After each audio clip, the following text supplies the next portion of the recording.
আসসালামু আলাইকুম রহমতুল্লাহি বারাকাতুহ। সবাই কেমন আছেন? আশা করি আল্লাহর রহমতে সবাই ভালো আছেন। আপনাদের সামনে নতুন আরেকটি ভিডিও নিয়ে উপস্থিত হয়েছি। ভিডিওর মাধ্যমে আমরা আপনাদেরকে জানাতে চাই, মহিলারা মসজিদে গিয়ে নামাজ পড়ার ব্যাপারে হুকুম কি এবং এর বিধান কি। এই ব্যাপারে রাসূলুল্লাহ সাল্লাল্লাহু আলাইহি সাল্লামের একটি হাদিস রয়েছে।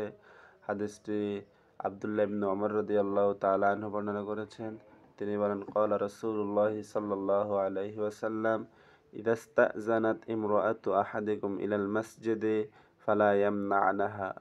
হযরত আব্দুল্লাহ ইবনে ওমর রাদিয়াল্লাহু তাআলা আনহু হতে বর্ণিত, তিনি বলেন, রাসূলুল্লাহ সাল্লাল্লাহু আলাইহি ওয়াসাল্লাম ইরশাদ করেছেন, তোমাদের কারো স্ত্রী যদি মসজিদে জামাতের সাথে নামাজ পড়ার উদ্দেশ্যে যেতে অনুমতি প্রার্থনা করে, তখন সে যেন তাকে বাধা না দেয়।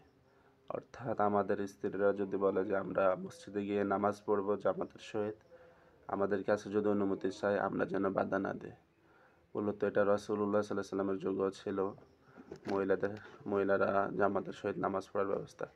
এখনও বর্তমানে অনেক জায়গায় রয়েছে, মধ্যপ্রাচ্যের দেশগুলোর মধ্যে রয়েছে।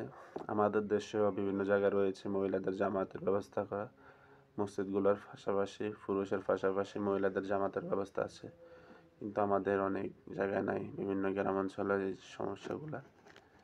এগুলা যতদিন পর্যন্ত মহিলাদের জন্য আলাদাভাবে ব্যবস্থা না করা হবে, ততদিন পর্যন্ত মহিলারা যেতে পারবে না।